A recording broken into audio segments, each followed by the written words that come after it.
On a vu dans le chapitre précédent que le format RAW est un format qui est dédié aux photographes, puisqu'en fait il a été conçu pour parler le langage photographique.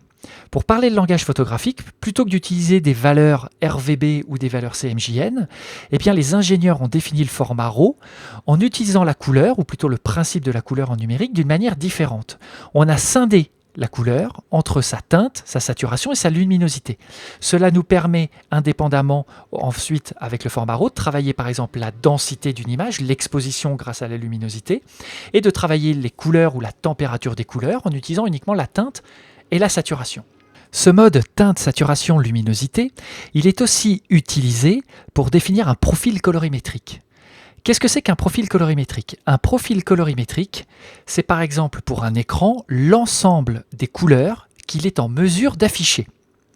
Je vais basculer sur mon utilitaire ColorSync pour vous montrer le profil qui correspond à mon écran Color Graphic 277. Voici toutes les couleurs que mon écran est en mesure de reproduire, d'afficher.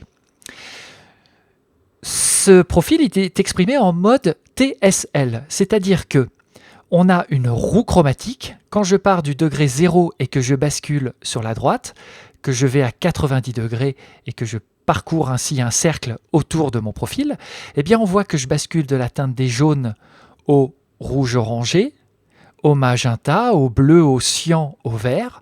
En fait, l'axe ici qui est exprimé de 0 degré à 360 le long de ce cercle, eh bien il exprime la teinte de ma couleur. Cette teinte, par exemple, à 45 degrés, eh bien, je retrouve une teinte rouge-orangé. Par exemple aussi, si je prends un axe et que je vais de l'autre côté du cercle, je retrouve la couleur complémentaire. La couleur complémentaire, la teinte complémentaire du jaune, c'est bien le bleu cyan. Pareil ici, j'ai l'axe magenta-vert qui correspondent bien. Lorsque je trace un trait en passant par le centre de mon profil colorimétrique, eh bien, je bascule bien sur la couleur complémentaire. J'ai donc ici mon axe des teintes qui est exprimé par un degré. Si je pars du centre de mon image et que je vais vers le bord de mon cercle, eh bien, je vois que la saturation augmente. Ici, sur l'axe des teintes rouges, je vois que j'ai un rouge saturé ici, et au contraire, une valeur absolument pas saturée au centre. Je prends donc une couleur au hasard, par exemple cette teinte et cette couleur-là, et bien si je les regarde, je suis sur l'axe des teintes vertes, et dans une zone où le vert est plutôt saturé. Maintenant, comment il me manque une valeur, c'est la valeur de luminosité. Comment est-ce que je fais pour exprimer grâce à mon profil, une valeur, par exemple, qui est sombre?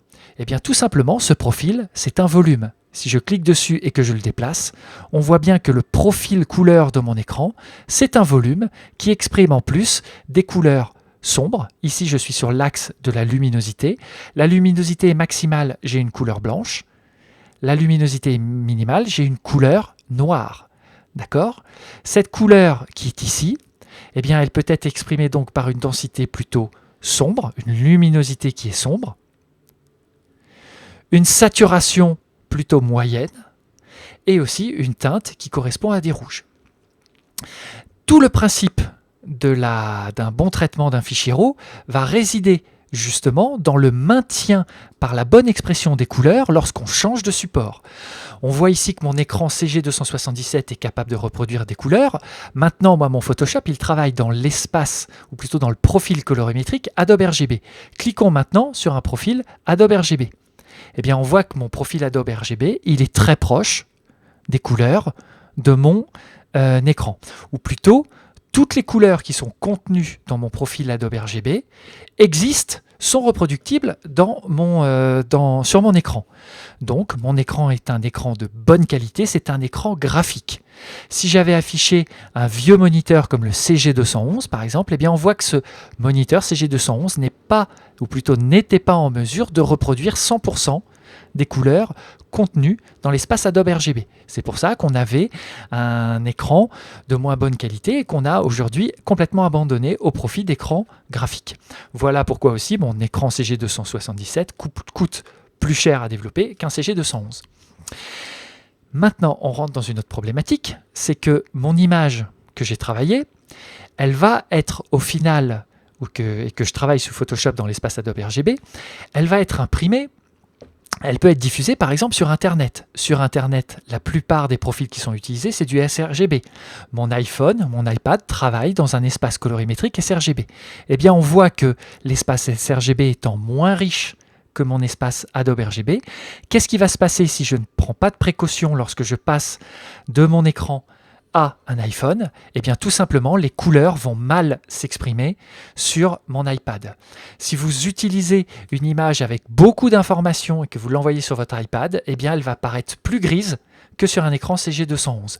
C'est pour ça qu'il faudra faire attention au bon respect des couleurs lorsqu'on passe d'un support à un autre. Et c'est encore plus vrai si je vais sur un espace CMJN, où là en fait le problème de l'espace CMJN, eh bien c'est qu'il est très pauvre en couleurs.